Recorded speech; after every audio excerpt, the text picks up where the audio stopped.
How's it going, guys? And welcome to this live showdown between the Warriors of Chaos and the Dinobots. So in this match, we're going to go with a bit of a Shadow Kolek build. So we got Kolek here. He's obviously very good, and he's one of the few lords in the game that can really stand up to Krokar. I mean, I think in a straight-up duelist situation, if there's no other variables or magic being used, I'm pretty sure Kolek wins one-on-one. So we're going to get him with his anti-large bonus and his heavy AP, and he's going to be joined by the father and the sons right here, so it should be fun. But the Dragon Ogre Shaggoths are also very good. They're mobile, they can, stand toe-to-toe with the dinosaurs, but what we're really going to be trying to do is use our Shadowcaster. We're going to overcast this Occam's Mindrazor. Can you even overcast it? I think you can. It just doesn't show when you're in the pregame lobby. We're going to cast that to give them like 50 or 60 weapon strength. I can't remember what the overcast does. I think it just becomes like an AoE, so 40%. And hopefully we can just smash these dinosaurs. I'm really hoping we can just like goon out one of the lords real quick. And yeah, should be fun. On top of that, in the front, we got the halberds, which again can hold against Saurus warriors because of their armor, and obviously they'll be very good against the dinos as well. We do have a couple of aspiring champions who we're going to stack in there, and they're very tanky, 120 armor, and worst case scenario, if he does have a bunch of skink skirmishers, we can send them out, and they do have silver shields. So yeah, we'll see how it goes. Bit of a goofy build, but hey, figured I wanted to put my tinfoil hat on and have some fun. Okay, so we're going to advance right now. He has a bunch of Saurus spears, so it looks like he was thinking something similar to me. Use a bunch of spears and anti-large here, but honestly, like, our halberds will beat these guys, I think. Because again, yeah, 24 and 34 and then 42, and we got, 32, 43, and 34. So I definitely think our Chaos Warriors will win that engagement. And then Krokar is definitely in the wrong neighborhood. It's going to be like a Shaggoth versus T-Rex showdown. Oh, this is going to be so great. I don't know if he has any magic, though. Let's go ahead and look. So he's got some of these Coldland Spear Riders, which we don't really have to worry about because we can just attach some of our Coldland Riders right here. And honestly, we just stack our Shaggoths right on top of these guys, and we'll be able to lay a pretty heavy smackdown. So let's actually put them in group 2 right here and just kind of micro them separately. Get our main line ready to go. And as far as our other spells go, we do also have the, the Enfeebling Foes. That's going to be pretty good for kind of mitigating their stats. So let's get these aspiring champions out in group 3 and just have them chase those little skinks. They might get jumped by these Coldland Spear Riders, but we can actually detach these guys as well and put them in group 4. Just have our main infantry line getting ready to party. So let's go ahead and zip them over here. Yeah, just kind of wait and see what's going on. So we do have Lord of the Storm coming up. It actually did get nerfed, but I mean, it's not a huge nerf. It just basically only has a couple charges now. So let's pull these guys back in high and tight and just get our aspiring champions going out there. And I'm happy they're hitting those guys instead of our more, high value targets here. So let's get these guys going. It looks like he does have skirmish mode on, so we'll just go ahead and collapse here. And these guys can, take out those Saurus spears, and we'll just kind of wait right here. And honestly, we can just fight on these guys until Krokar wants to come over and, and party with us. Should be fun. Cool, so our Shaggoths are going to run in there, and as long as like the Shaggoths aren't getting surrounded by those guys, you're going to be a-okay. So as soon as they get a little overextended, we just pull back, and we'll use these guys to screen those Coldland Spear Riders for now. And it looks like he does have some skink skirmishers, but again, we're just kind of waiting for his big dinos to come in here, and then from there we can party. So let's get these guys going on those Coldland Spear Riders. It looks like our aspiring champions are actually chasing those guys off really well right now. And it's time for the final showdown, guys. So we're going to go ahead and, we can go ahead and overcast it right now. We're going to hit Kolek, which is going to be nasty. Oh no, the T-Rex battle. But Kolek's going to get a huge buff right now from this Occam's Mindrazor. As soon as it casts, it's taking like 45 minutes. There it goes. So 684 weapon strength is pretty fat. So let's get all our giants in here, have them going. We probably want to get our caster looping up and around. Let's go ahead and pop these buffs.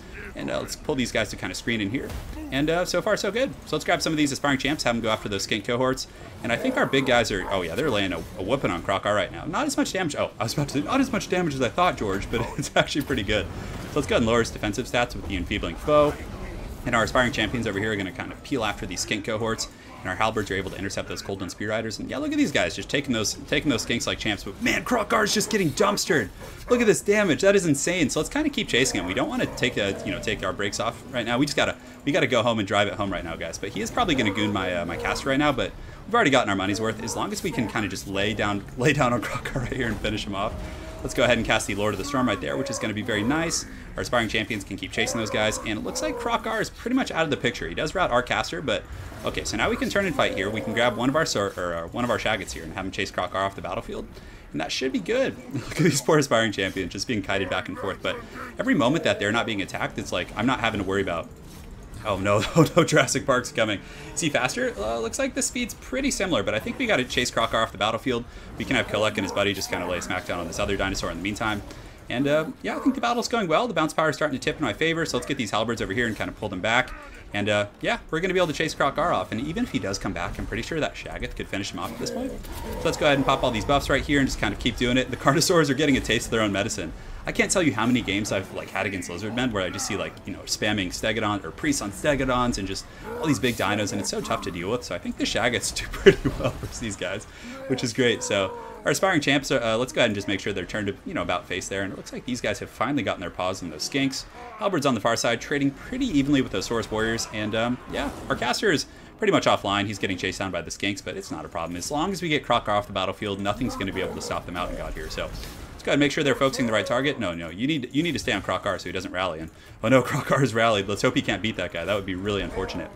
But he's starting to run out of ammunition with these guys. We have a ton of halberds here that are in pretty good shape.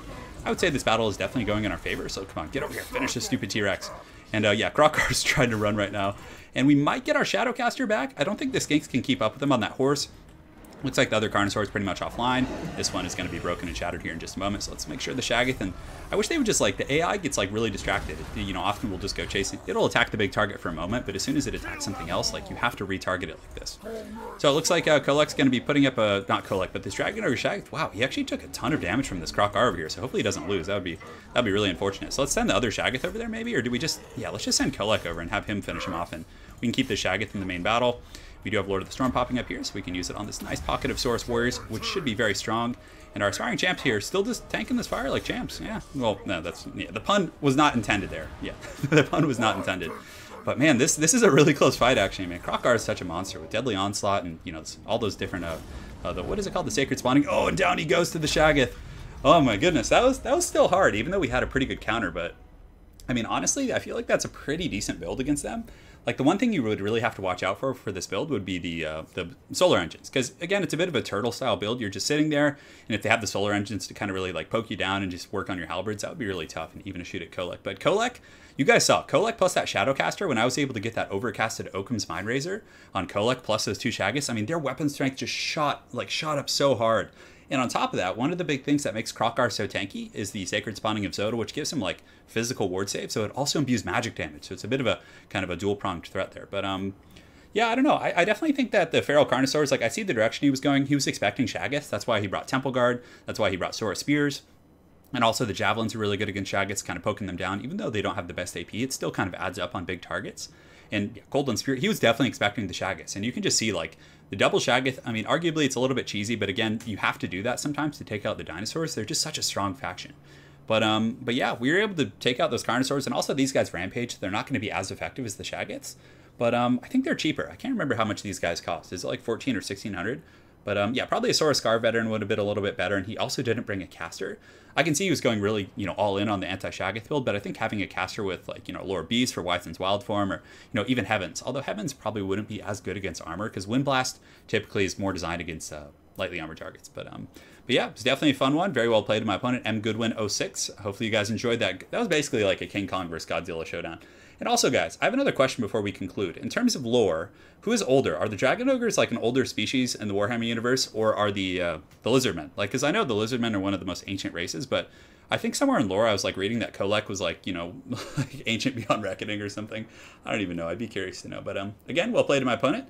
Look forward to running into you again on ladder, and hopefully you guys enjoyed this King Kong versus Godzilla showdown. Have an excellent night, guys, and take care. How's it going, guys? And welcome to this live showdown between the Beastmen and the Skaven. So in this match, we're going to be going with Morgr the Shadowgate for our Lord, and I definitely think he's still probably the most competitive pick, even with the nerfs. So for those of you guys that don't know, he did get a nerf to his Rod of Corruption. It now only has one charge, and also the Spirit Essence of Chaos, his summoning ability, now can only be used once, and on top of that, it also automatically targets the nearest pertinent target, so you don't really get to have control over it, which definitely sucks, but I still think he's very good. On top of that, we're going to be doing a little bit of Vanguard action. We do have some Ungors here and here, so in case he goes Skaven Artillery, we're going to hopefully have some pressure. And aside from that, frontline of Gore Herds, we got some Chariots, all kinds of good stuff. So guys, let's jump right into this match and do it to it. So we're going to get our guys marching over here right away. Oh man, it looks like he does have a Hellpit Abomination.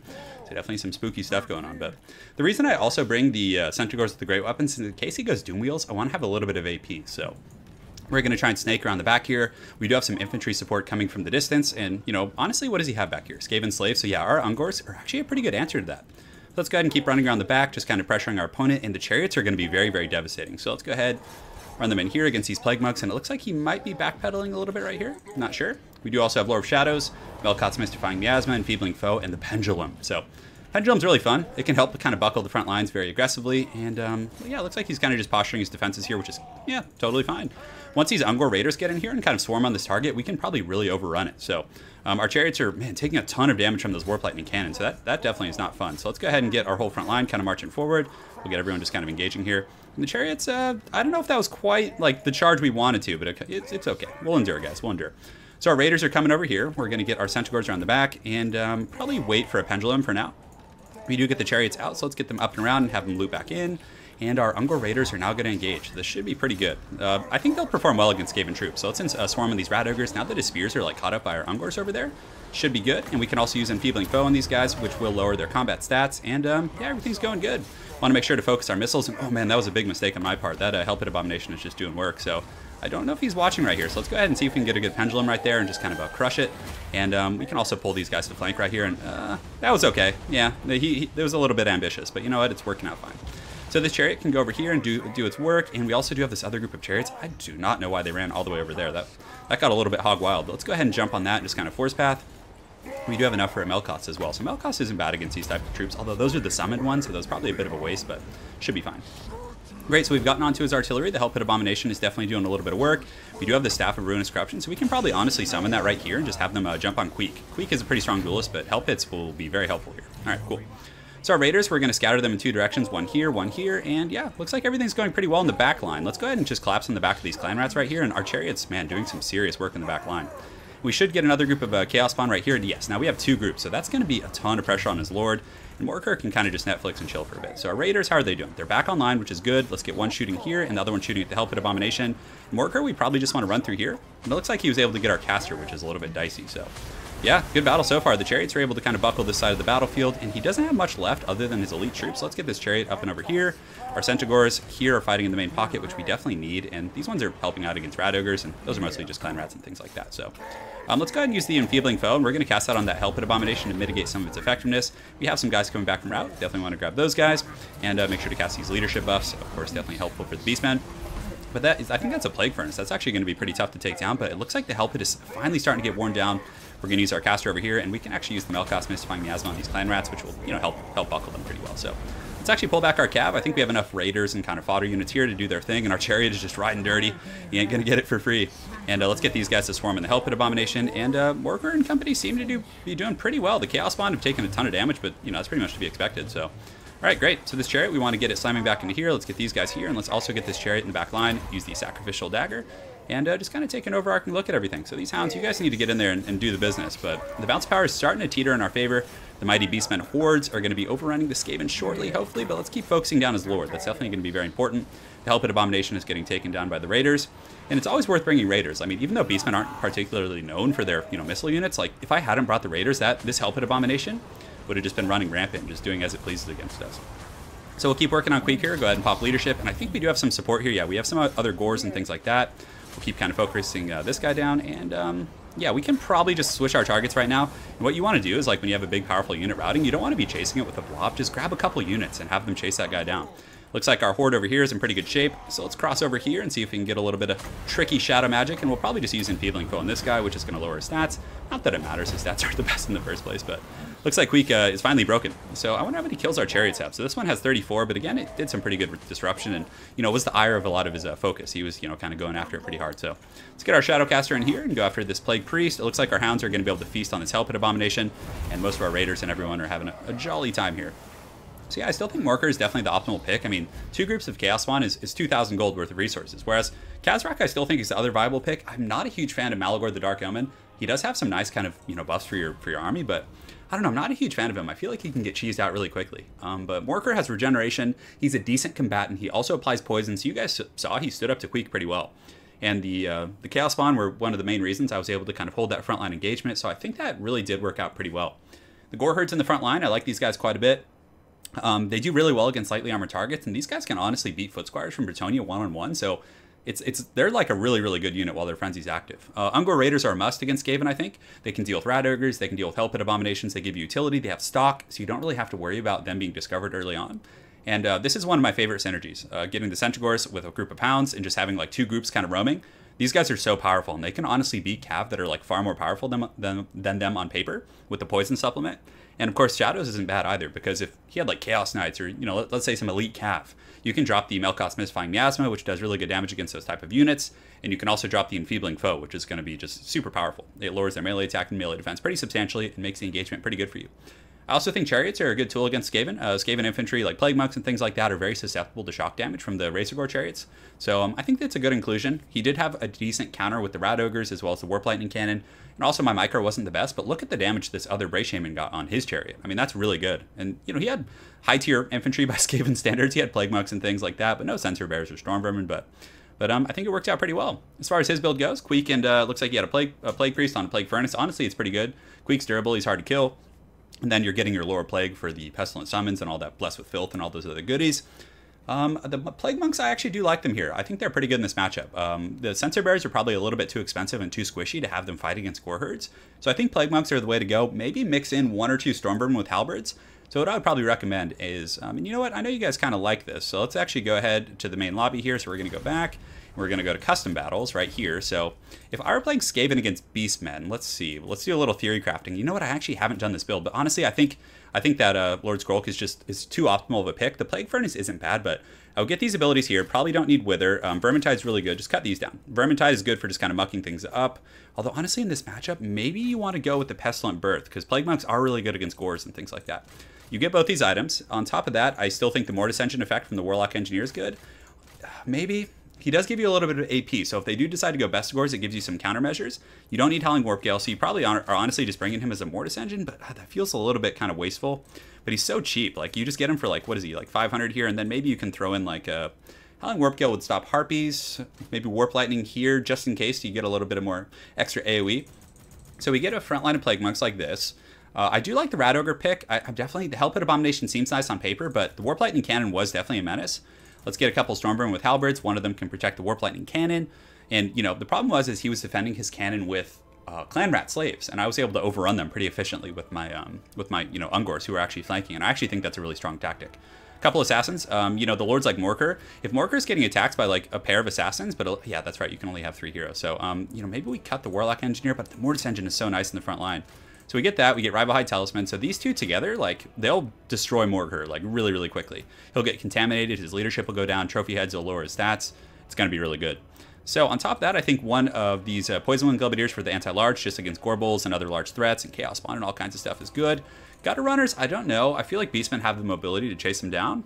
And one Doom Wheel is going to be really strong. So what you do is, you run the Doom Wheel in the front line, you tear out all the Beastmen infantry. Like, that Doom Wheel would have just wrecked my front line. And then as soon as it gets threatened, you just fall back. You fall back with the Doom Wheel, you stack on top of your Storm Vermin, you use the Warp Lightning Cannon defensively, because you have one Storm Vermin guarding the Warp Lightning Cannon, and the other one is going to be with the Doom Wheel. You're kind of supporting the Doom Wheel in the front line. And honestly, I feel like this is a pretty nasty build. But again, I haven't tried it out myself. It's been a while since I played on the other end of that matchup, so I can't really remember what I did last time. But yeah, that would just kind of be my 2 cents. So guys, hopefully you enjoyed this Beastmen vs. Skaven live cast. And guys, I got a lot more content coming soon.